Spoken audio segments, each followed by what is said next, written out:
Hello ਦੋਸਤੋ, ਅੱਜ ਆਪਾਂ ਇੰਡੀਅਨ ਪੋਲਿਟੀ ਵਿੱਚ ਸ਼ਡਿਊਲ ਆਫ ਇੰਡੀਅਨ ਕੰਸਟੀਟਿਊਸ਼ਨ ਮਤਲਬ ਕਿ ਅਨੁਸੂਚੀਆਂ, ਜਿਹਨੂੰ ਸੂਚੀਆਂ ਵੀ ਕਿਹਾ ਜਾਂਦਾ ਜੀ, ਅਤੇ ਨਾਲ ਹੀ ਆਪਾਂ ਕੇਂਦਰ ਅਤੇ ਰਾਜ ਵਿਕਾਸ ਜਿਹੜੇ ਸੰਬੰਧ ਹੁੰਦੇ ਆ ਜੀ ਉਹਦੇ ਬਾਰੇ ਚਰਚਾ ਕਰਾਂਗੇ। ਉਹਦੇ ਨਾਲ ਸੰਬੰਧਿਤ ਜਿੰਨੇ ਵੀ ਆਰਟੀਕਲ ਆ ਜੀ ਉਹ ਕਰਾਂਗੇ।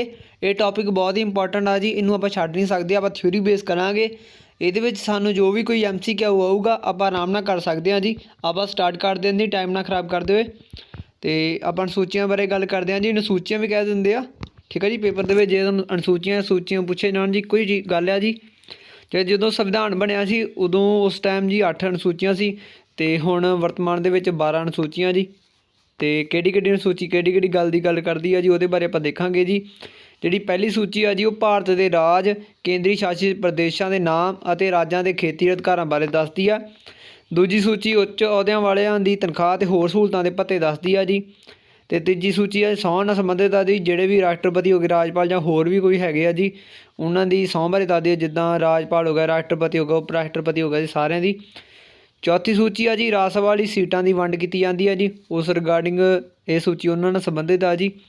ਅਤੇ ਜਿਹੜੀ ਵੀ ਚੀਜ਼ ਇਹ ਇੱਕ ਜਿੱਦਾਂ ਰਾਜ ਸਭਾ ਆ ਗਿਆ ਜੀ, ਇਹ ਤੁਹਾਨੂੰ ਦੁਬਾਰਾ ਸੂਚੀ ਵਿੱਚ ਨਹੀਂ ਮਿਲੂਗਾ। ਇਸ ਕਰਕੇ ਤੁਸੀਂ ਇੱਕ ਅੱਖਰ ਵੀ ਯਾਦ ਕੀਤਾ ਹੋਊਗਾ ਨਾ ਇਹਨਾਂ ਦਾ। ਅਤੇ ਭਾਵੇਂ ਪਿੱਛੋਂ ਜੋ ਮਰਜ਼ੀ ਪੁੱਛਿਆ ਜਾਣ, ਅਤੇ ਸੂਚੀਆਂ ਪੁੱਛਣ ਦਾ ਤੁਹਾਨੂੰ ਆਰਾਮ ਨਾਲ ਪਤਾ ਹੋਣਾ ਚਾਹੀਦਾ ਕਿ ਕਿਹੜੀ ਹੈਗੀ ਆ ਸੂਚੀ, ਕੀ ਜਿਹੜੀ ਆਹ ਗੱਲ ਕਰਦੀ ਪਈ ਆ। ਪੰਜਵੀਂ ਸੂਚੀ ਆ ਜੀ ਅਨੁਸੂਚਿਤ ਖੇਤਰਾਂ ਦੇ ਕਬੀਲਿਆਂ ਦੇ ਪ੍ਰਸ਼ਾਸਨ ਅਤੇ ਨਿਯੰਤਰਣ ਬਾਰੇ ਗੱਲ ਕਰਦੀ ਆ ਜੀ। ਜਿੱਥੇ ਵੀ ਅਨੁਸੂਚਿਤ ਖੇਤਰਾਂ ਬਾਰੇ ਜਾਂ ਕੁਛ ਵੀ ਪੁੱਛਿਆ ਜਾਊਗਾ ਜੀ, ਉਹ ਪੰਜਵੀਂ ਸੂਚੀ ਆਉਣੀ ਆ ਜੀ। ਛੇਵੀਂ ਸੂਚੀ ਆ ਜੀ ਅਸਾਮ, ਮੇਘਾਲਿਆ, ਤ੍ਰਿਪੁਰਾ ਅਤੇ ਮਿਜ਼ੋਰਮ ਰਾਜਾਂ ਦੇ ਖੇਤਰਾਂ ਦਾ ਪ੍ਰਸ਼ਾਸਨ ਦੇ ਸੰਬੰਧ।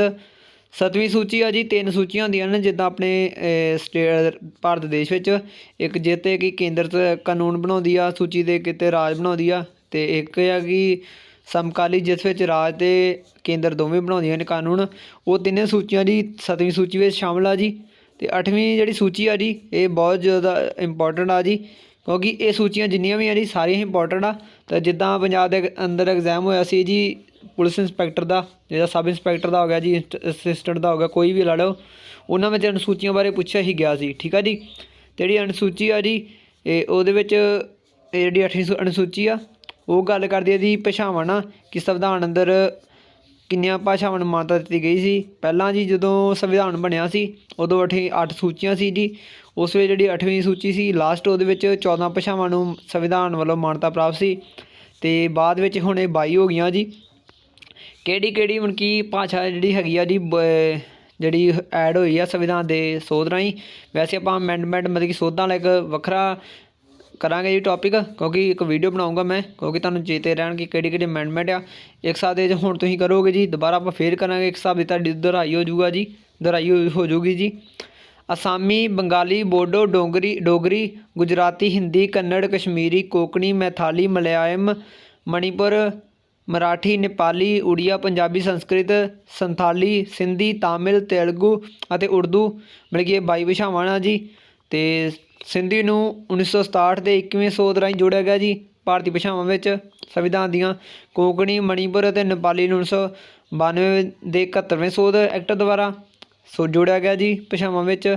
ਬੋਡੋ, ਡੋਗਰੀ, ਸੰਥਾਲੀ ਨੂੰ 2003 ਦੇ 92ਵੇਂ ਸੋਧ ਰਾਹੀਂ ਸ਼ਾਮਲ ਕੀਤਾ ਗਿਆ ਜੀ। ਅਤੇ 2011 ਵਿੱਚ 2011 ਦੇ 96ਵੇਂ ਸੋਧ ਦੁਆਰਾ ਉੜੀਆ ਦਾ ਨਾਂ ਉੜੀਆ ਰੱਖਿਆ ਗਿਆ ਜੀ। ਇਹੀ ਪੁੱਛ ਸਕਦੇ ਆ ਜੀ। ਅਤੇ ਜਦੋਂ ਮੇਰਾ ਸਬ ਇੰਸਪੈਕਟਰ ਅਤੇ ਇੰਟੈਲੀਜੈਂਸ ਅਸਿਸਟੈਂਟ ਦਾ ਸੀ ਜੀ, ਮੈਨੂੰ ਅਮੈਂਡਮੈਂਟ ਆਈ ਸੀ ਕਿ ਆਹ ਕਿਦੋਂ ਜੋੜੀ ਗਈ ਜੀ। ਅਤੇ ਜਿੱਦਣ ਮੇਰਾ ਸਬ ਇੰਸਪੈਕਟਰ ਦਾ ਸੀ ਜੀ ਉਦੋਂ ਮੈਨੂੰ ਕੋਂਕਣੀ, ਮਣੀਪੁਰ ਅਤੇ ਨੇਪਾਲੀ ਬਾਰੇ ਪੁੱਛਿਆ ਗਿਆ ਸੀ ਜੀ, ਐਕਟ ਕਿਹੜੇ ਅਕੋਰਡਿੰਗ ਜੋੜਿਆ ਗਿਆ ਸੀ। ਅਤੇ ਬਾਅਦ ਵਿੱਚ ਜਦੋਂ ਮੇਰਾ ਹੈਗਾ ਸੀ ਜੀ ਦੂਜਾ ਐਗਜ਼ਾਮ ਸੀ ਅਸਿਸਟੈਂਟ ਵਾਲਾ, ਹੈੱਡ ਕਾਂਸਟੇਬਲ ਵਾਲਾ, ਉਹਦੇ ਵਿੱਚ ਸੰਥਾਲੀ ਬਾਰੇ ਪੁੱਛਿਆ ਗਿਆ ਸੀ, ਠੀਕ ਆ ਜੀ। ਯਾਦ ਰੱਖਣਾ ਜ਼ਰੂਰੀ ਆ ਜੀ। 9ਵੀਂ ਸੂਚੀ ਬਾਰੇ ਦੱਸਦੀ ਆ ਜੀ ਇਹ ਭੂਮੀ ਸੁਧਾਰ ਨਿਯਮਾਂ ਅਤੇ ਸੰਵਿਧਾਨਿਕ ਸੁਧਾਰਾਂ ਨਾਲ ਸੰਬੰਧਿਤ ਆ ਜੀ। ਅਤੇ ਪਹਿਲੀ ਸੋਧ 1951 ਰਾਹੀਂ ਮਤਲਬ ਕਿ 9ਵੀਂ ਸੂਚੀ ਸ਼ਾਮਲ ਕੀਤੀ ਗਈ ਸੀ ਜੀ। ਅਤੇ 10ਵੀਂ ਅਨੁਸੂਚੀ ਆ ਜੀ ਦਲ ਬਦਲ ਵਿਰੋਧ ਨਾਲ ਸੰਬੰਧਿਤ ਆ ਜੀ। ਕਿ ਇਹ ਨਹੀਂ ਕਿ ਕੋਈ ਆਪਣਾ ਜਿਹੜਾ ਜਿੱਦਾਂ ਮਤਲਬ ਕਿ ਸੰਸਦ ਦੇ ਵਿੱਚ ਕੋਈ ਮੈਂਬਰ ਆ ਜੀ, ਉਹ ਆਪਣਾ ਜੇ ਮਤਲਬ ਜਿੱਤ ਜਾਂਦਾ ਉਹ ਵੱਖਰੀ ਆਪਣੀ ਦਲ ਨੂੰ ਛੱਡ ਕੇ ਦੂਜੀ 'ਚ ਨਹੀਂ ਜਾ ਸਕਦਾ। ਮਤਲਬ ਇੱਕ ਹਿਸਾਬ ਦਾ ਉਹਨੂੰ ਜੋ ਕਰਾਰ ਦਿੱਤਾ ਗਿਆ ਕਿ ਉਹ ਬਦਲੇ ਨਾਮ ਦੀ ਮਤਲਬ ਕਿ ਸੀਟ ਵਗੈਰਾ ਨਾ ਬਦਲੇ, ਉਹ 10ਵੀਂ ਅਨੁਸੂਚੀ ਆ ਜੀ। ਇਹ ਸੂਚੀ 52ਵੀਂ ਸੋਧ 1985 ਰਾਹੀਂ ਜੋੜੀ ਗਈ। 11ਵੀਂ ਸੂਚੀ ਆ ਜੀ ਇਹ ਪੰਚਾਇਤੀ ਰਾਜ ਨਾਲ ਸੰਬੰਧਿਤ ਆ ਜੀ। ਅਤੇ 12ਵੀਂ ਆ ਜੀ ਨਗਰ ਪਾਲਿਕਾ ਨਾਲ। ਇਹਨਾਂ ਵਿੱਚ ਮਤਲਬ ਕਿ ਉਹਨਾਂ ਸ਼ਕਤੀਆਂ, ਅਧਿਕਾਰ, ਜ਼ਿੰਮੇਵਾਰੀਆਂ ਦੱਸੀਆਂ ਗਈਆਂ ਜੀ। ਤੇ ਜਿਹੜੀ ਪੰਚਾਇਤੀ ਰਾਜ ਨਾਲ ਸੰਬੰਧਿਤ ਆ ਜੀ ਉਦੋਂ ਉਹਦੇ 29 ਵਿਸ਼ੇ ਆ ਜੀ। ਤੇ ਇਸ ਵਿਸ਼ੇ ਨੂੰ ਇਸ ਸੂਚੀ ਨੂੰ ਜੀ 73ਵੇਂ ਸੋਧ ਦੁਆਰਾ 1992 ਦਾ ਹੀ ਜੋੜਿਆ ਗਿਆ। ਤੇ ਜਿਹੜੇ ਆ ਜੀ ਨਗਰਪਾਲਿਕਾ ਦੇ ਜੀ 18 ਵਿਸ਼ੇ ਆ, ਇਸ ਨੂੰ 74ਵੇਂ ਸੋਧ ਰਾਹੀਂ 1992 ਰਾਹੀਂ ਜੋੜਿਆ ਗਿਆ ਜੀ। ਤੇ ਦੋਵਾਂ ਦੇ 1992 ਆ ਜੀ, ਇਹਦਾ 73 ਦਾ 74 ਆ ਜੀ। ਇੰਨਾ ਤੁਸੀਂ ਯਾਦ ਰੱਖਣਾ ਜੀ। ਅੱਗੇ ਆਪਾਂ ਟੌਪਿਕ ਦੂਜਾ ਕਰਦੇ ਹਾਂ ਜੀ, ਸੈਂਟਰ ਸਟੇਟ ਸੈਂਟਰਲ ਲਿਖਿਆ ਗਿਆ ਜੀ। ਤੇ ਸੌਰੀ ਉਹਦੇ ਲਈ ਸੈਂਟਰ ਸਟੇਟ ਰਿਲੇਸ਼ਨਸ਼ਿਪ ਬਾਰੇ ਆਪਾਂ ਗੱਲ ਕਰਦੇ ਹਾਂ ਜੀ। ਇਹਦੀਆਂ 3 ਸੂਚੀਆਂ ਹੁੰਦੀਆਂ ਜੀ, ਜਿਸ ਵਿੱਚ ਕੁਛ ਤੇ ਕੇਂਦਰ ਨੇ ਕਾਨੂੰਨ ਬਣਾਉਣਾ ਹੁੰਦਾ ਵਾ, ਕੁਛ ਤੇ ਰਾਜ ਨੇ, ਤੇ ਕੁਛ ਹੁੰਦਾ ਜੀ ਸਮਵਰਤੀ ਸੂਚੀ, ਜਿਸ 'ਚ ਦੋਵੇਂ ਰਲ ਕੇ ਹੀ ਬਣਾਉਂਦੇ ਆ। ਪਰ ਜਿਹੜਾ ਜ਼ਿਆਦਾ ਹੈਗਾ ਜੀ ਇੰਪੋਰਟੈਂਟ ਮੰਨਿਆ ਜਾਂਦਾ ਜੀ, ਉਹ ਕੇਂਦਰ ਦਾ ਹੀ ਕਾਨੂੰਨ ਮੰਨਿਆ ਜਾਂਦਾ ਇਹਦੇ ਵਿੱਚ ਸਮਵਰਤੀ ਸੂਚੀ ਵਿੱਚ। ਤੇ ਬਾਕੀ ਇੰਗਲਿਸ਼ ਦੇ ਵਿੱਚ ਵੀ ਨੇਮ ਲਿਖਿਆ ਤੁਸੀਂ ਵੇਖ ਸਕਦੇ ਹੋ ਜੀ। ਤੇ ਜਦੋਂ ਜੂਨੀਅਰ ਲਿਸਟ ਆ ਜੀ, ਜਿਹਨੂੰ ਸੰਘ ਸੂਚੀ ਕਿਹਾ ਜਾਂਦਾ ਜੀ, ਪਹਿਲਾਂ ਦੇ 97 ਵਿਸ਼ੇ ਸੀ, ਹੁਣ ਇਹਦੇ 100 ਵਿਸ਼ੇ ਆ ਜੀ। ਤੇ ਰਾਜ ਸੂਚੀ ਦੇ ਪਹਿਲਾਂ 66 ਸੀ, ਹੁਣ 61 ਰਹਿ ਗਿਆ। ਤੇ ਜਿਹੜੀ ਇਹ ਸਮਵਰਤੀ ਸੂਚੀ ਆ ਜੀ, ਇਹ 47 ਵਿਸ਼ੇ ਸੀ ਪਹਿਲਾਂ, ਹੁਣ 52 ਵਿਸ਼ੇ ਆ ਜੀ। ਇਹ ਚੇਤੇ ਰੱਖਣੇ ਆ ਜੀ। ਤੇ ਜਿਹੜੀ ਆ ਜੀ ਸੰਘ ਸੂਚੀ ਵਿੱਚ ਕਿਹੜੇ ਕਿਹੜੇ ਵਿਸ਼ੇ ਹੁੰਦੇ ਆ? ਸੁਰੱਖਿਆ, ਸਟਾਕ ਮਾਰਕੀਟ, ਵਿਦੇਸ਼ੀ ਮਾਮਲੇ, ਯੁੱਧ, ਅੰਤਰਰਾਸ਼ਟਰੀ ਸੰਧੀ, ਵਿਦੇਸ਼ੀ ਕਰਜ਼ੇ, ਬੈਂਕਿੰਗ, ਜਨਗਣਨਾ, ਅੰਤਰਰਾਜੀ ਨਦੀਆਂ, ਵਾਯੂ ਜਲ ਰੇਲ ਪਰਿਵਹਿਨ, ਡਾਕਟਰ ਤੇ ਟੈਲੀਫੋਨ। ਇਹ ਤੁਸੀਂ ਮਤਲਬ ਕਿ ਟੌਪਿਕ ਰੱਖਣੇ ਆ ਯਾਦ। ਤੁਹਾਨੂੰ ਪੁੱਛ ਸਕਦੇ ਆ ਕਿ ਆਹ ਟੌਪਿਕ ਜਿਹੜਾ ਹੈਗਾ ਵਾ ਵਿਸ਼ਾ ਵਾ ਇਹ ਕਿਹਦੇ ਅੰਦਰ ਆਉਂਦਾ ਵਾ, ਅਤੇ ਤੁਹਾਨੂੰ ਪਤਾ ਹੋਣਾ ਚਾਹੀਦਾ ਆ। ਅਤੇ ਰਾਜ ਸੂਚੀ ਵਿੱਚ ਆਉਂਦੀ ਆ ਜੀ ਖੇਤੀ, ਪੁਲਿਸ, ਜੇਲ੍ਹ, ਨਿਆਂ, ਸਿੰਚਾਈ, ਪੰਚਾਇਤੀ ਰਾਜ, ਲੋਕ ਸਵਾਸਥ, ਸਥਾਨਿਕ ਪ੍ਰਸ਼ਾਸਨ, ਜਨਤਕ ਸਿਹਤ। ਠੀਕ ਆ ਜੀ। ਅਤੇ ਸਮਵਰਤੀ ਸੂਚੀ ਵਿੱਚ ਆਉਂਦੇ ਆ ਜੀ ਸਿੱਖਿਆ, ਮਜ਼ਦੂਰ ਸੰਗਠਨ, ਜਨਸੰਖਿਆ ਨਿਯੰਤਰਣ, ਰਾਸ਼ਟਰੀ ਜਲ ਮਾਰਗ, ਜੰਗਲ। ਠੀਕ ਆ ਜੀ। ਅਤੇ ਜਿਹੜਾ ਜੀ 42ਵੀਂ ਸੋਧ 1976 ਤਹਿਤ ਸਿੱਖਿਆ ਅਤੇ ਜਨਸੰਖਿਆ ਨਿਯੰਤਰਣ ਨੂੰ ਰਾਜ ਸੂਚੀ 'ਚੋਂ ਕੱਢ ਕੇ ਸਮਵਰਤੀ ਸੂਚੀ ਵਿੱਚ ਸ਼ਾਮਲ ਕੀਤਾ ਗਿਆ ਜੀ। ਇਹ ਪੁੱਛ ਸਕਦੇ ਆ ਇਹ ਪੁਆਇੰਟ, ਇਹ ਇਸ ਕਰਕੇ ਤੁਹਾਨੂੰ ਚੇਤੇ ਰਹਿਣਾ ਚਾਹੀਦਾ ਇਸ ਚੀਜ਼ ਨੂੰ, ਮਤਲਬ ਕਿ ਇਹ ਗੱਲ ਚੇਤੇ ਰਹਿਣੀ ਚਾਹੀਦੀ ਆ ਜੀ। ਅਤੇ ਬਾਕੀ ਉਹਨਾਂ ਦੇ ਨਾ ਸੈਂਟਰ ਰਿਲੇਸ਼ਨ ਦੇ ਮਤਲਬ ਕਿ 3 ਦੱਸੇ ਹੋਏ ਆ ਜੀ, 3 ਸੰਬੰਧ ਹੁੰਦੇ ਆ। ਠੀਕ ਆ ਜੀ। ਇੱਕ ਵਿਧਾਨਿਕ ਸੰਬੰਧ ਹੁੰਦਾ ਜੀ, ਇਹਨਾਂ ਦੇ ਆਰਟੀਕਲ ਆਪਾਂ ਕਰਾਂਗੇ ਅੱਗੇ ਜੀ। ਜੇ ਵਿਧਾਨਿਕ ਸੰਬੰਧ ਵਿੱਚ ਹੁੰਦੇ ਆ ਕਿ ਕਿਹੜੇ ਵਿਸ਼ੇ ਦੇ ਕੇਂਦਰ ਨੇ ਕਾਨੂੰਨ ਬਣਾਉਣਾ ਹੁੰਦਾ ਵਾ, ਕਿਸ ਤੇ ਦੂਜੇ ਨੇ ਰਾਜ ਨੇ, ਕਿਸ ਤੇ ਦੋਵਾਂ ਨੇ ਬਣਾਉਣਾ ਹੁੰਦਾ ਵਾ। ਟੌਪਿਕ ਦੱਸੇ ਗਏ ਜੀ, ਮੈਂ ਤੁਹਾਨੂੰ ਉੱਪਰ ਵੀ ਦੱਸ ਚੁੱਕਿਆ ਜੀ। ਠੀਕ ਆ ਜੀ। ਪ੍ਰਸ਼ਾਸਨਿਕ ਸੰਬੰਧ ਹੁੰਦੇ ਆ ਜੀ, ਸੰਵਿਧਾਨ ਦੁਆਰਾ ਕੇਂਦਰ ਅਤੇ ਰਾਜਾਂ ਵਿਚਕਾਰ ਮਤਲਬ ਕਿ ਪ੍ਰਸ਼ਾਸਕੀ ਸ਼ਕਤੀਆਂ ਦੀ ਵੰਡ ਕੀਤੀ ਜਾਂਦੀ ਆ। ਅਤੇ ਵੈਸੇ ਮਤਲਬ ਕਿ ਜਿਹੜਾ ਪ੍ਰਸ਼ਾਸਕੀ ਸ਼ਕਤੀ ਹੈ ਜੀ, ਉਹਦੇ ਵਿੱਚ ਕੇਂਦਰ ਸਰਕਾਰ ਨੂੰ ਵਧੇਰੇ ਸ਼ਕਤੀਸ਼ਾਲੀ ਬਣਾਇਆ ਗਿਆ ਜੀ। ਅਤੇ ਰਾਜਾਂ 'ਤੇ ਵੀ ਉਹਨਾਂ ਰਾਜਪਾਲ ਦਾ ਉਹਨਾਂ ਆਪਣਾ ਸੰਵਿਧਾਨਕ ਮੁਖੀ ਰੱਖਿਆ ਹੁੰਦਾ, ਕਿਉਂਕਿ ਜਿਹੜਾ ਵੀ ਤੁਹਾਨੂੰ ਪਤਾ ਕਿ ਜਿੱਦਾਂ ਰਾਸ਼ਟਰਪਤੀ ਦੇ ਨਾਂ 'ਤੇ ਚਲਾਇਆ ਜਾਂਦਾ ਕਾਰਜ ਮਤਲਬ ਕਿ ਜਿੰਨਾ ਵੀ ਕਾਰਵਾਈ ਕੀਤੀ ਜਾਂਦੀ ਆ, ਇਸ ਤਰ੍ਹਾਂ ਹੀ ਰਾਜਪਾਲ ਦੇ ਨਾਂ 'ਤੇ ਕਾਰਵਾਈ ਕੀਤੀ ਜਾਂਦੀ ਹੈ ਮੁੱਖ ਮੰਤਰੀ ਵੱਲੋਂ। ਅਤੇ ਮਤਲਬ ਕਿ ਇਹਦੇ ਵਿੱਚ ਜਿਹੜਾ ਪ੍ਰਸ਼ਾਸਨ ਦਾ ਸੰਬੰਧ ਜਿੰਨਾ ਵੀ ਹੈਗਾ ਜੀ ਅਧਿਕਾਰ, ਉਹ ਜ਼ਿਆਦਾ ਵੈਸੇ ਕੇਂਦਰ ਤੋਂ ਦਿੱਤਾ ਗਿਆ ਜੀ, ਅਤੇ ਉਹ ਤੋਂ ਜਿਹੜਾ ਘੱਟ ਆ ਜੋ ਰਾਜਾਂ ਵਿੱਚ ਵੰਡ ਕੀਤੀ ਗਈ ਆ। ਠੀਕ ਆ। ਜਿੱਦਾਂ ਹੋ ਗਿਆ ਜੀ ਰੇਲ ਮਾਰਗਾਂ ਦੇ ਸੰਚਾਰ ਦੇ ਸਾਧਨਾਂ ਦਾ ਸੰਭਾਲ, ਇਹਨਾਂ ਬਾਰੇ ਹੈਗਾ ਜੀ ਕੇਂਦਰੀ ਜਾਇਦਾਦ। ਠੀਕ ਆ ਜੀ। ਇਹ ਟੌਪਿਕ ਹੁੰਦੇ ਆ ਜੀ ਜਿਨ੍ਹਾਂ 'ਤੇ ਮਤਲਬ ਕਿ ਪ੍ਰਸ਼ਾਸਨ ਚਲਾਉਣਾ ਹੁੰਦਾ, ਜਿੱਦਾਂ ਉਹਨਾਂ ਨੇ, ਉਹ ਤੁਹਾਨੂੰ ਪਤਾ ਲੱਗ ਗਿਆ ਕਿ ਪ੍ਰਸ਼ਾਸਨ ਕਿੱਦਾਂ ਚਲਾਉਣਾ ਹੁੰਦਾ, ਕਿੰਨੇ ਚਲਾਉਣਾ ਹੁੰਦਾ ਵਾ, ਅਤੇ ਕਿੱਦਾਂ ਵੰਡ ਕੀਤੀ ਗਈ ਆ, ਉਹਦੇ ਬਾਰੇ ਪਤਾ ਵਾ। ਅਤੇ ਵਿੱਤੀ ਸੰਬੰਧ ਆ ਜੀ, ਇਸ ਵਿੱਚ ਇਹ ਹੈ ਕਿ ਕੇਂਦਰ ਨੇ ਕਿੱਥੇ ਕਰ ਲਾਉਣਾ ਵਾ, ਕਿੱਥੋਂ ਇਹਨਾਂ ਨੂੰ ਇਨਕਮ ਆਉਣੀ ਹੈ, ਕਿੱਦਾਂ ਇਹਨਾਂ ਪੈਸੇ ਲੈਣੇ ਆ ਜੀ, ਰਾਜ ਨੇ ਕਿੱਥੋਂ ਮਤਲਬ ਕਿ ਲੈਣੀ ਆ ਜੀ ਗ੍ਰਾਂਟ ਕਿੱਥੋਂ, ਉਹਦੇ ਬਾਰੇ ਦੱਸਦਾ ਜੀ। ਇਹ ਤੁਹਾਨੂੰ ਮੈਂ ਸਿੱਧੀ ਗੱਲ ਦੱਸਦਾ ਜੀ।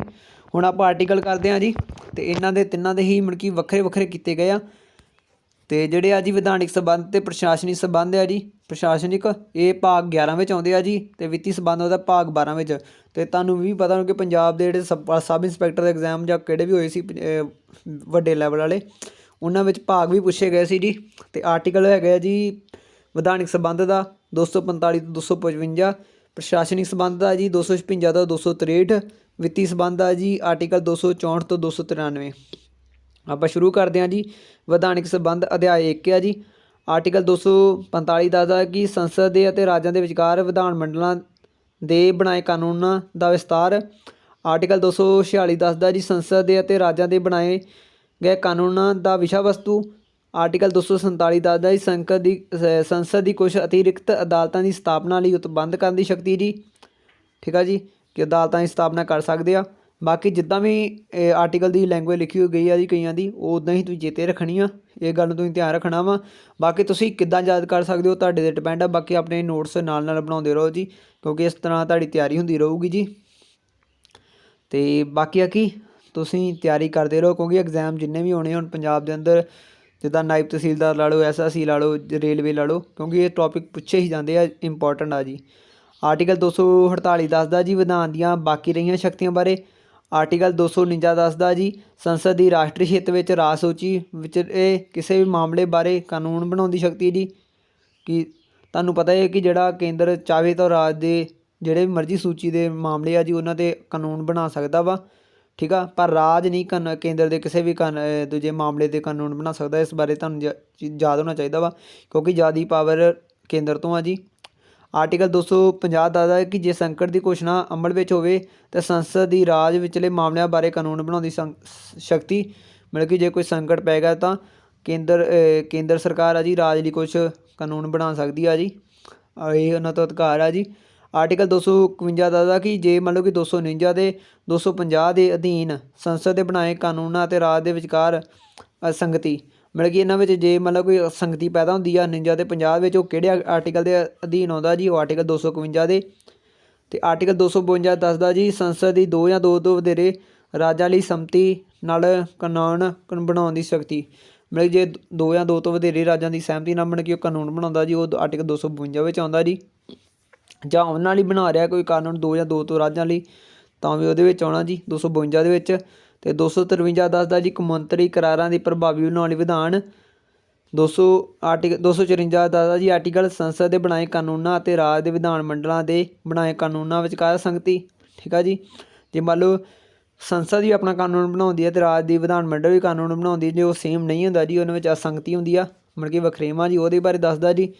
ਆਰਟੀਕਲ 255 ਦਾ ਪਰ ਇਹ ਹੈ ਕਿ ਜੇ ਮੰਨ ਲਾ ਇਹਨਾਂ 'ਚ ਵਖਰੇਵਾਂ ਜੀ, ਅਤੇ ਜਿਹੜਾ ਲਾਗੂ ਹੋਣਾ ਜੀ ਕਾਨੂੰਨ ਉਹ ਕੇਂਦਰ ਦਾ ਹੀ ਹੋਣਾ ਵਾ, ਇਹ ਤੁਹਾਨੂੰ ਪਹਿਲਾਂ ਦੱਸ ਚੁੱਕਿਆ ਜੀ।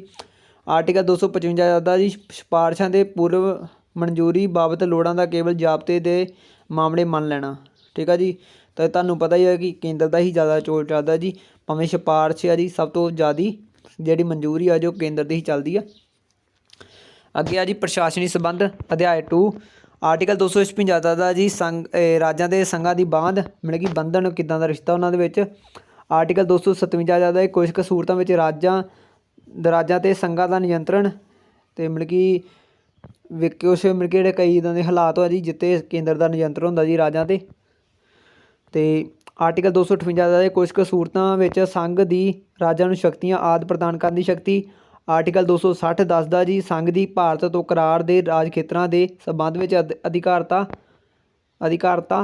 ਆਰਟੀਕਲ 261 ਦੱਸਦਾ ਜੀ ਲੋਕ ਕਾਰਜ ਰਿਕਾਰਡ ਅਦਾਲਤੀ ਕਾਰਵਾਈਆਂ ਆਰਟੀਕਲ 261 ਦੱਸਦਾ ਕਿ ਲੋਕ ਕਾਰਜ ਨਾਲ ਸੰਬੰਧਿਤ ਰਿਕਾਰਡ ਨਾਲ ਅਤੇ ਅਦਾਲਤੀ ਕਾਰਵਾਈਆਂ ਨਾਲ ਸੰਬੰਧਿਤ ਆਰਟੀਕਲ ਆ ਜੀ।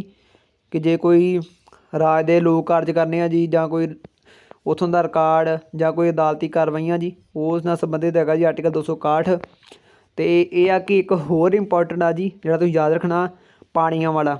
ਇਹ ਤੁਹਾਨੂੰ ਪਤਾ ਹੈ ਕਿ 2-2 3-3 ਰਾਜਾਂ ਵਿੱਚ ਪਾਣੀ ਨਾਲ ਸੰਬੰਧਿਤ ਹੁੰਦਾ ਹੀ ਰਹਿੰਦਾ ਵਾ ਝਗੜਾ, ਅਤੇ ਜਿੱਦਾਂ ਪੰਜਾਬ ਹਰਿਆਣਾ ਦਾ ਵੀ ਚੱਲਦਾ ਰਹਿੰਦਾ ਜੀ, ਠੀਕ ਆ ਜੀ। ਆਰਟੀਕਲ 262 ਦੱਸਦਾ ਜੀ ਮਤਲਬ ਕਿ ਕਿਤੇ ਦਰਿਆਵਾਂ ਦਾ ਪਾਣੀ ਹੈ ਜੀ 2 ਰਾਜਾਂ ਨਾਲ ਲੱਗਦਾ, ਉਹਨਾਂ ਸੰਬੰਧੀ ਜੇ ਕੋਈ ਹੈਗਾ ਝਗੜਾ ਤਾਂ ਉਹ ਆਰਟੀਕਲ 262 ਵਿੱਚ ਆਉਂਦਾ ਜੀ। ਇਹ ਇੰਪੋਰਟੈਂਟ ਆ ਜੀ, ਇਹ ਪੁੱਛਿਆ ਜਾਂਦਾ ਵਾ, ਇਹ ਵੈਸੇ ਵੀ ਬਹੁਤ ਹੀ ਰਿਪੀਟ ਹੋ ਚੁੱਕਿਆ ਜੀ। ਅਤੇ ਜਿਹੜਾ ਰਾਜਾਂ ਵਿਚਕਾਰ ਤਾਲਮੇਲ ਬਣਾਉਣ ਵਾਲਾ ਹੈ ਕਿਹੜਾ ਆਰਟੀਕਲ ਆ ਜੀ 263, ਠੀਕ ਆ ਜੀ। ਅੱਗੇ ਆ ਜੀ ਵਿੱਤੀ ਸੰਬੰਧ, ਮਤਲਬ ਕਿ ਪੈਸੇ ਨਾਲ ਸੰਬੰਧਿਤ ਜਿੰਨੇ ਵੀ ਕਿੱਥੇ ਕਰ ਲਾਉਣੇ ਆ, ਕਿੱਥੋਂ ਪੈਸੇ ਆਉਣੇ, ਕਿੱਥੋਂ ਗ੍ਰਾਂਟ ਆਉਣੀ, ਉਹ ਆਰਟੀਕਲ ਆ ਜੀ। ਅਤੇ ਇਹ ਭਾਗ 12 ਵਿੱਚ ਆਉਂਦਾ ਅਧਿਆਇ 1। ਆਰਟੀਕਲ 64 ਦੱਸਦਾ ਜੀ ਵਿੱਤ ਦੇ ਅਰਥ ਦੇ ਭਾਵ ਦੱਸਦਾ ਜੀ। ਵੈਸੇ ਆਪਾਂ 268 ਤੋਂ ਕਰਨਾ ਵਾ, ਇਹ ਅਨਇੰਪੋਰਟੈਂਟ ਆ ਜੀ, ਇਸ ਕਰਕੇ ਕਰਨਾ ਜ਼ਰੂਰੀ ਆ ਜੀ, ਇਸ ਕਰਕੇ ਆਪਾਂ ਨੂੰ ਛੱਡ ਨਹੀਂ ਸਕਦੇ। ਆਰਟੀਕਲ 265 ਦੱਸਦਾ ਹੈ ਕਾਨੂੰਨ ਦੀ ਸੱਤਾ ਦੇ ਸਿਵਾਏ ਕਰਾਂ ਦਾ ਨਾ ਰੋਪਣਾ। ਆਰਟੀਕਲ 266 ਦੱਸਦਾ ਭਾਰਤ ਦੇ ਰਾਜਾਂ ਦੀ ਸੰਚਿਤ ਫੰਡ ਅਤੇ ਲੋਕ ਲੇਖਾ ਬਾਰੇ। ਆਰਟੀਕਲ 267 ਹੈ ਅਚੇਤ ਫੰਡ, ਮਤਲਬ ਕਿ ਜਿਹੜੇ ਅਚਨਚੇਤ ਬਣਾਉਣੇ ਪੈਂਦੇ ਆ ਕਿਸੇ ਕੋਈ ਐਮਰਜੈਂਸੀ ਟਾਈਮ, ਉਹ ਆ ਜੀ ਫੰਡ। ਜੇ ਸੰਚਿਤ ਫੰਡ ਅਤੇ ਲੋਕ ਲੇਖਾ ਫੰਡ ਬਾਰੇ ਪੁੱਛਦੇ ਆ ਜੀ ਭਾਰਤ ਦੇ ਰਾਜਾਂ ਦੇ, ਉਹ 266 ਵਿੱਚ ਆਉਂਦਾ ਜੀ। ਅਤੇ ਆਰਟੀਕਲ 268 ਤੋਂ ਸਟਾਰਟ ਹੋਣਾ ਜੀ, ਇਹ ਇੰਪੋਰਟੈਂਟ ਇੱਥੋਂ ਹੋ ਜਾਂਦੇ ਆ ਸਟਾਰਟ। ਸੰਘ ਦੁਆਰਾ ਲਗਾਏ ਗਏ ਪਰ ਰਾਜਾਂ ਦੁਆਰਾ ਉਗਰਾਏ ਅਤੇ ਨਿਯਮਿਤ ਕੀਤੇ ਵਸੂਲ, ਮਤਲਬ ਕਿ ਕਰ ਕਿ ਸੰਘ ਲਵਾਉਂਦਾ, ਮਤਲਬ ਕਿ ਕੇਂਦਰ ਸਰਕਾਰ ਕਰ ਲਵੇ ਅਤੇ ਰਾਜ ਸਰਕਾਰ ਉਹਨੂੰ ਉਗਰਾਉਂਦੀ ਆ ਜੀ, ਉਹ ਆਰਟੀਕਲ ਆ ਜੀ ਇਸ ਨਾਲ ਸੰਬੰਧਿਤ। ਆਰਟੀਕਲ 269 ਹੈ ਜੀ ਸੰਘ ਦੁਆਰਾ ਲਗਾਏ ਅਤੇ ਉਗਰਾਹੇ ਅਤੇ ਕਰ ਰਾਜਾਂ ਨੂੰ ਸੌਂਪੇ ਗਏ ਕਰ, ਮਤਲਬ ਕਿ ਕੇਂਦਰ ਸਰਕਾਰ ਹੀ ਕੋਈ ਕਰ ਲਾਉਂਦਾ ਜੀ, ਆਪ ਹੀ ਇਕੱਠੇ ਕਰਦਾ, ਅਤੇ ਉਹ ਜਿਹੜੇ ਹੈਗੇ ਆ ਜੀ ਕਰ ਉਹ ਰਾਜ ਨੂੰ ਸੌਂਪਦੇ ਤਾਂ ਉਹ ਆਰਟੀਕਲ 269 ਵਿੱਚ ਲਿਖਿਆ ਗਿਆ ਜੀ। ਆਰਟੀਕਲ 270 ਆ ਜੀ, ਸੰਘ ਅਤੇ ਰਾਜਾਂ ਵਿਚਕਾਰ ਕਰਾਂ ਦਾ ਵਿਤਰਣ ਮਤਲਬ ਕਿ ਵਟਾਂਦਰਾ ਜੀ, ਮਤਲਬ ਕਿ ਬਟਵਾਰਾ ਕਰ ਦਿੰਦੇ ਜਿਹੜਾ ਜੀ। ਅਤੇ ਜਿੱਦਾਂ ਮਤਲਬ ਕਿ ਕੁਛ 'ਚ ਹਿੱਸਾ ਕੇਂਦਰ ਨੂੰ ਚਲ ਜਾਣਾ, ਕੁਛ ਹਿੱਸਾ ਮਤਲਬ ਕਿ ਰਾਜ ਨੂੰ ਚਲ ਜਾਣਾ, ਉਹ ਬਾਰੇ ਦੱਸਿਆ ਗਿਆ ਜੀ। 261 ਆ ਜੀ, ਸੰਘ ਦੇ ਪ੍ਰਯੋਜਨ ਲਈ ਕੁਛ ਕੁ ਮਸੂਲਾਂ ਅਤੇ ਕਰਾਂ ਦਾ ਸਰਚਾਰਜ, ਜਿਹੜਾ ਸਰਚਾਰਜ ਲਏ ਜਾਂਦੇ ਆ ਜੀ ਕੁਛ ਕੇਂਦਰ ਦੇ ਜਿਹੜੇ ਪ੍ਰਯੋਜਨ ਵਗੈਰਾ ਚੱਲਦੇ ਪਈਆਂ ਨੇ, ਕੋਈ ਪ੍ਰੋਜੈਕਟ ਵਗੈਰਾ ਉਹਦੇ ਲਈ ਜਿਹੜੇ ਇਕੱਠਾ ਕੀਤਾ ਜਾਂਦਾ ਜੀ, ਜਿੱਦਾਂ ਗਊ ਸੈਸ ਹੋ ਗਿਆ, ਬੜਾ ਕੁਛ ਹੋ ਗਿਆ ਜੀ, ਉਹਦੇ ਲਈ ਜਿਹੜਾ ਸਰਚਾਰਜ ਕੀਤਾ ਜਾਂਦਾ ਜੀ ਉਹ 271 ਵਿੱਚ ਦੱਸਿਆ ਗਿਆ ਜੀ। ਆਰਟੀਕਲ ਜਿਹੜਾ 273 ਆ ਜੀ, ਪਟਸਨ ਅਤੇ ਪਟਸਨ ਤੋਂ ਬਣੀਆਂ ਵਸਤਾਂ ਤੋਂ ਬਰਾਮਦ ਮਸੂਲ ਦੇ ਬਦਲੇ ਵਿੱਚ ਗਰਾਂਟ। ਪਟਸਨ ਨਾਲ ਸੰਬੰਧਿਤ ਜਿਹੜਾ ਵੀ ਆਰਟੀਕਲ ਤੁਹਾਨੂੰ ਹੋਊਗਾ 273 ਆ ਜੀ। ਠੀਕ ਆ ਜੀ, ਕਈ ਚੀਜ਼ਾਂ ਨੂੰ ਤੁਸੀਂ ਉੱਦਾਂ ਹੀ ਉਹਨਾਂ ਦੇ ਪੁਆਇੰਟ ਤੋਂ ਹੀ ਯਾਦ ਕਰ ਸਕਦੇ ਹੋ। ਆਰਟੀਕਲ 274 ਦੱਸਦਾ ਹੈ ਕਰ ਲਾਉਣ 'ਤੇ ਪ੍ਰਭਾਵ ਪਾਉਣ ਵਾਲੇ ਅਜਿਹੇ ਬਿੱਲਾਂ ਲਈ ਜਿਨ੍ਹਾਂ ਵਿੱਚ ਰਾਜ ਹਿੱਤ ਬੋਧ ਹੋਣ ਰਾਸ਼ਟਰਪਤੀ ਦੀ ਅਗੇਤਰੀ ਸਿਫਾਰਿਸ਼ ਦੀ ਲੋੜ ਆ। ਜਿਸ ਮਤਲਬ ਕਿ ਬਿੱਲ 'ਤੇ ਮਤਲਬ ਕਿ ਕਰ ਲਾਉਣ ਵਾਸਤੇ ਜਾਂ ਕੋਈ ਆਪਾਂ ਕੋਈ ਟੈਕਸ ਵਗੈਰਾ ਲਾਉਣਾ ਜੀ, ਅਤੇ ਉਹਦੇ ਲਈ ਆਪਾਂ ਰਾਸ਼ਟਰਪਤੀ ਦੀ ਅਗੇਤਰੀ ਸਿਫਾਰਿਸ਼ ਪਾਉਂਦੇ ਹਾਂ ਜੀ, ਉਹਦੀ ਲੋੜ ਪੈਂਦੀ ਆ, ਤਾਂ ਉਹ ਆਰਟੀਕਲ 274 ਬਾਰੇ ਦੱਸਦਾ ਜੀ। ਮਤਲਬ ਕਿ ਇਹ ਆਰਟੀਕਲ ਦੱਸਦਾ ਜੀ। ਆਰਟੀਕਲ 275 ਦੱਸਦਾ ਕਿ ਸੰਘ ਤੋਂ ਕੁਛ ਕੁ ਰਾਜਾਂ ਨੂੰ ਸਰਕਾਰੀ ਸਹਾਇਤਾ ਮਤਲਬ ਕਿ ਸਹੂਲਤਾਂ ਕਿ ਜਿਹੜੀ ਸੰਘ ਕੇਂਦਰ ਵੱਲੋਂ ਮਤਲਬ ਕਿ ਕਿਸੇ ਰਾਜਾਂ ਨੂੰ ਮਤਲਬ ਕਿ ਸਹਾਇਤਾ ਮਿਲਦੀ ਆ ਜੀ, ਸਹੂਲਤ ਮਿਲਦੀ ਆ, ਤਾਂ ਉਹ ਆਰਟੀਕਲ 275 ਬਾਰੇ ਦੇ ਵਿੱਚ ਲਿਖਿਆ ਗਿਆ ਜੀ। ਆਰਟੀਕਲ 276 ਦੱਸਦਾ ਕਿ ਪੇਸ਼ਿਆਂ, ਧੰਦਿਆਂ ਦੇ ਕਿੱਤਿਆਂ ਦੇ ਰੁਜ਼ਗਾਰ 'ਤੇ ਕਰ। ਠੀਕ ਆ ਜੀ, ਜਿਹੜਾ ਆਪਾਂ ਨੂੰ ਲੱਗਦਾ ਇਨਕਮ ਟੈਕਸ ਵਗੈਰਾ ਲੱਗਦਾ ਜੀ, ਉਹ ਆਰਟੀਕਲ 276 ਵਿੱਚ ਦੱਸਿਆ ਜਾਂਦਾ ਜੀ। ਜਿੱਦਾਂ 280 ਆ ਜੀ, ਵਿੱਤ ਕਮਿਸ਼ਨ ਬਾਰੇ ਦੱਸਦਾ ਵਾ। ਆਰਟੀਕਲ 281 ਆ ਜੀ, ਵਿੱਤ ਕਮਿਸ਼ਨ ਦੀਆਂ ਸਿਫਾਰਿਸ਼ਾਂ ਬਾਰੇ ਦੱਸਦਾ ਵਾ। ਆਰਟੀਕਲ 282 ਦੱਸਦਾ ਕਿ ਸੰਘ ਜਾਂ ਕਿਸੇ ਰਾਜ ਦੁਆਰਾ ਸੰਘ ਜਾਂ ਕਿਸੇ ਰਾਜ ਦੁਆਰਾ ਆਪਣੀਆਂ ਸਰਕਾਰੀ ਆਮਦਨਾਂ ਵਿੱਚੋਂ ਕੀਤੇ ਜਾਣ ਯੋਗ ਖਰਚ, ਉਹ ਆਰਟੀਕਲ 282 ਵਿੱਚ ਆ ਜੀ। ਆਰਟੀਕਲ 283 ਵਿੱਚ ਦੱਸਿਆ ਗਿਆ ਕਿ ਸੰਚਿਤ ਫੰਡਾਂ ਅਤੇ ਅਚੇਤ ਫੰਡ ਅਤੇ ਲੋਕ ਲੇਖਿਆਂ ਵਿੱਚ ਜਮ੍ਹਾਂ ਧਨ ਦੀ ਸੰਭਾਲ ਆਦਿ, ਮਤਲਬ ਕਿ ਜਿਹੜਾ ਫੰਡ ਉਹਨਾਂ ਨੇ ਮਤਲਬ ਕਿ ਰੱਖਿਆ ਹੁੰਦਾ ਵਾ ਕਿ ਸਾਨੂੰ ਲੋੜ ਟਾਈਮ 'ਤੇ ਮਤਲਬ ਕਿ ਇਹਨੂੰ ਵਰਤ ਸਕੀਏ, ਉਹਨਾਂ ਦੀ ਸੰਭਾਲ ਬਾਰੇ ਦੱਸਦਾ ਜੀ। ਆਰਟੀਕਲ 285 ਦੱਸਦਾ ਕਿ ਸੰਘ ਦੀ ਸੰਪੱਤੀ ਦੀ ਰਾਜ ਦੇ ਦਰਾਂ 'ਤੇ ਛੋਟ। ਆਰਟੀਕਲ 266 ਦੱਸਦਾ ਕਿ ਸਾਲ ਦੀ ਵਿਕਰੀ ਜਾਂ ਖਰੀਦ 'ਤੇ ਕਰ ਲਗਾਉਣ ਲਈ ਬਾਬਤ ਪਾਬੰਦੀਆਂ। ਆਰਟੀਕਲ 287 ਦੱਸਦਾ ਕਿ ਬਿਜਲੀ ਕਰਾਂ 'ਤੇ ਛੋਟ। ਆਰਟੀਕਲ 288 ਦੱਸਦਾ ਹੈ ਪਾਣੀ ਜਾਂ ਬਿਜਲੀ ਬਾਰੇ ਰਾਜਾਂ ਦੁਆਰਾ ਕਰ ਲਾਏ ਜਾਣ ਤੋਂ ਕੁਛ ਕੁ ਸਹੂਲਤਾਂ ਵਿੱਚ ਛੂਟ। ਆਰਟੀਕਲ 290 ਦੱਸਦਾ ਕਿ ਕੁਛ ਕੁ ਖਰਚਾ ਅਤੇ ਪੈਨਸ਼ਨਾਂ ਬਾਰੇ ਮਿਲਾਣ, ਮਤਲਬ ਕਿ ਜਿਹੜਾ ਪੈਨਸ਼ਨਾਂ ਜਾਂ ਖਰਚ ਕੋਈ ਕੀਤੇ ਜਾਂਦੇ ਆਪਣੇ ਰਾਜਾਂ ਦੇ ਅੰਦਰ ਹੈਗੇ ਆ ਜੀ, ਉਹ ਆਰਟੀਕਲ 290 ਵਿੱਚ ਦੱਸਿਆ ਗਿਆ ਵਾ। ਆਰਟੀਕਲ 292 93 ਬਹੁਤ ਇੰਪੋਰਟੈਂਟ ਵਾਲੇ ਨਹੀਂ ਛੱਡਣੇ ਤੁਸੀਂ ਜੀ, ਇਹ ਚੇਤੇ ਰੱਖਣੇ ਆ। ਭਾਰਤ ਸਰਕਾਰ ਜੇ ਕੋਈ ਕਰ ਲੈਂਦੀ ਆ ਜੀ, ਉਧਾਰ ਲੈਂਦੀ ਕਿਸੇ ਦੇਸ਼ ਤੋਂ ਜਾਂ ਕਿੱਦਾਂ ਵੀ, ਉਹ 292 ਆਰਟੀਕਲ ਵਿੱਚ ਦੱਸਿਆ ਗਿਆ ਵਾ। ਅਤੇ ਜਿਹੜਾ ਰਾਜ ਲੈਂਦਾ ਜੀ, ਰਾਜ ਦੁਆਰਾ ਲਿਆ ਜਾਂਦਾ ਉਧਾਰ ਵਗੈਰਾ ਕਿਸੇ ਰਾਜ ਤੋਂ, ਤਾਂ ਉਹ ਆਰਟੀਕਲ 293 ਵਿੱਚ ਆਉਂਦਾ ਜੀ, ਜਾਂ ਕਿਸੇ ਰਾਜ ਤੋਂ ਜਾਂ ਕੇਂਦਰ ਤੋਂ ਲੈਂਦਾ ਜੀ ਉਹ ਕੋਈ ਉਧਾਰ ਵਗੈਰਾ, ਤਾਂ ਉਹ ਆਰਟੀਕਲ 293 ਵਿੱਚ ਆਉਂਦਾ ਜੀ। ਇਹ ਟੌਪਿਕ ਬਹੁਤ ਇੰਪੋਰਟੈਂਟ ਆ ਜੀ, ਇਹਦੇ ਵਿੱਚ ਆਪਾਂ ਸੈਂਟਰ ਅਤੇ ਸਟੇਟ ਦੇ ਰਿਲੇਸ਼ਨਸ਼ਿਪ ਅਤੇ ਅਨੁਸੂਚੀਆਂ ਬਾਰੇ ਕੀਤਾ ਜੀ। ਅਤੇ ਇਹਦੇ ਵਿੱਚ ਜੇ ਵੀ ਤੁਹਾਨੂੰ ਕੋਈ MCQ ਵਗੈਰਾ ਆਉਂਦਾ, ਤੁਸੀਂ ਆਰਾਮ ਨਾਲ ਉਹਦਾ ਆਨਸਰ ਕਰ ਸਕਦੇ ਹੋ ਜੀ।